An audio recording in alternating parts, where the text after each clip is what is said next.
शिवाय। शिव शक्ति भक्ति गंगा में आप सभी का बहुत बहुत स्वागत है। आइए पुरुषोत्तम मास के महात्म्य की कथा का 12वां अध्याय प्रारंभ करते हैं।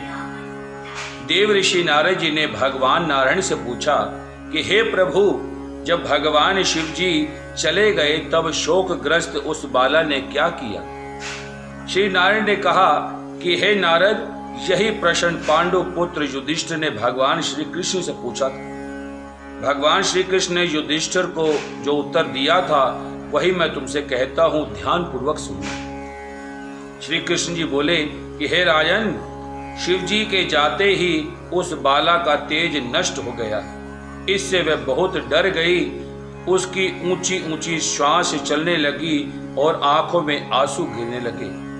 तब तपस्विनी बालिका के हृदय में अग्नि सी जलने लगी तथा अंग प्रत्यंग में धड़कने सी होने लगी। अग्नि से जले पत्तों वाली बेल के समान वह झुलस गई थी।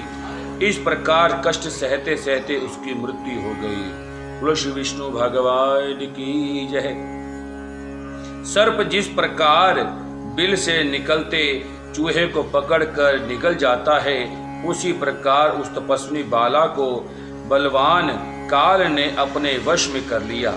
उसी समय धार्मिक राज ध्रुपद यज्ञ की बहुत सी सामग्री एकत्र करके यज्ञ का आरंभ कर रहे थे। उनके जलते हुए यज्ञ कुंड में वही बाला सोने की कांति वाली सुंदरी के रूप में प्रकट हुई, जो द्रौपदी नाम से विख्यात हुई। इस द्रुपद कन्या को मत्स्य वेद करके स्वयंवर में अनेक राजाओं ने भीष्म कर्णादिकों को निस्तेज करके अर्जुन ने प्राप्त किया था। कानों में शूल के समान लगने वाली क्रूर वचन कहते हुए दुष्ट वह दुशासन ने जिसे चुटिया पकड़कर खींचा था, हे राजन, उस समय मैंने इसकी ओर ध्यान भी नहीं दिया था, क्योंकि इसने पुरुषोत्तम मास का अवहेलना की थी। किंतु जब उसने प्रेम से मुझे बारंबार पुकारा, हे गोविंद, हे गोपीजन का आनंद देने वाले, हे दीन बंधु, दया के समुद्र, मैं इस दुष्ट दुशासन के हाथ में पकड़ गई हूँ। हे प्रभु, क्या आपको यह मालूम नहीं है? श्री कृष्ण बोले, इस प्रकार कष्ट में पड़कर द्रौपदी ने मेरी शरण ली। मैं चाहे उसे भूल चुका था, तब उसकी प्रार्थना सुनकर शीघ्र ही गरुड़ पर सवार होकर उस स्थान पर आया और उसे वस्त्रों से परिपूर्ण कर लज्जित होने से बचा लिया। बोलो श्री वृंदावन बिहारी लाल की जय। इतना होने पर भी पुरुषोत्तम मास की अवहेलना वश मैं उसकी तरफ से उदासीन रहता था, क्योंकि पुरुषोत्तम मास के विरोधी को मैं गिरा देता हूँ। इसलिए अब आगामी पुरुषोत्तम मास की तुम सेवा करो। 14 वर्ष पूरा होने पर तुम्हारा कल्याण होगा। भगवान श्री कृष्ण के पांडवों को धीरज बांधते हुए आगे चले गए।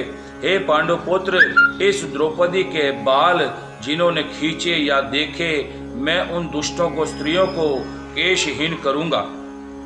तुम दुर्योधन आदि सभी पापियों राजाओं को यमपुर भेजकर शत्रुओं को दंड देकर स्वयं राजा होगे। जो मेरे प्यारे भक्तों को दुख देते हैं वे नित्य ही मुझे दुख देते हैं। मैं उस दुष्ट की ओर देखता भी नहीं हूँ, उसे यमराज दंड देते हैं। भगवान श्री कृष्ण ने इस प्रकार द्रौपदी एवं पांडवों को समझाया और द्वारिका जाने की इच्छा से कहने लगे कि हे राजन, द्वारिका वासी मेरी विरह में व्याकुल है। मैं आज ही द्वारिका जा रहा हूँ। श्री नारायण जी बोले कि भगवान श्री कृष्ण को इस प्रकार कहकर चलने को अद्भुत देखकर गदगद हो उठे। पांडव बोले कि हे जनार्दन, आप हमारे जीवन दाता हैं, आप हमारी रक्षा करें। हे जगतपते, हमें कहीं भुला न देना। हमारे चित्त रूपी भ्रमरों को अपने चरण कमल में स्थान देना, वही हमारा जीवन है। आप ही हमारे आश्रय हैं। पांडु पुत्रों के सामने भगवान कृष्ण प्रेम से भरे हुए धीरे धीरे चलकर रथ पर बैठ गए।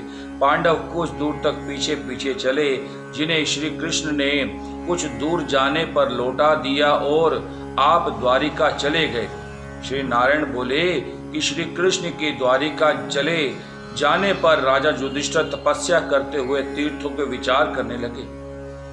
श्री भगवान के प्रिय पुरुषोत्तम मास में मन लगाकर भगवान श्री कृष्ण के वचनों को याद करके अपने भाइयों और द्रौपदी से धर्मराज युधिष्ठिर ने कहा, पुरुषोत्तम मास की कहिला तो सुनी ही है। पुरुषोत्तम मास की पूजा के बिना कैसे सुख प्राप्त हो सकता है। जिस प्राणी ने पुरुषोत्तम मास पूजा किए वही धन्य है, वह श्रेष्ठ और पूज्यमान है। इस प्रकार पांडवों ने सब तीर्थों में घूमते हुए पुरुषोत्तम मास आने पर उसका भी श्री व्रत नियम पालन किया। अंत में भगवान श्री कृष्ण की कृपा से 14 वर्ष पूर्ण होने पर उन्होंने निसंकट राज्य प्राप्त किया। इससे पहले भी सूर्यवंशी राजा दृढ़धनव पुरुष मास में व्रत के प्रभाव से बड़ी सुख समृद्धि पुत्र पौत्र आदि का अपूर्ण सुख तथा अनेक भागों को भोग कर बड़े बड़े योगियों को दुर्लभ भगवान लोक को प्राप्त हुआ।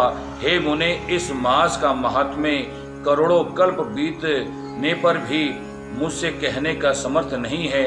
इति श्री पुरुषोत्तम मास महात्म्य पुरुषोत्तम व्रतो उपदेश देश के नाम का 12 अध्याय संपूर्णम। ओम नमो भगवते वासुदेवाय।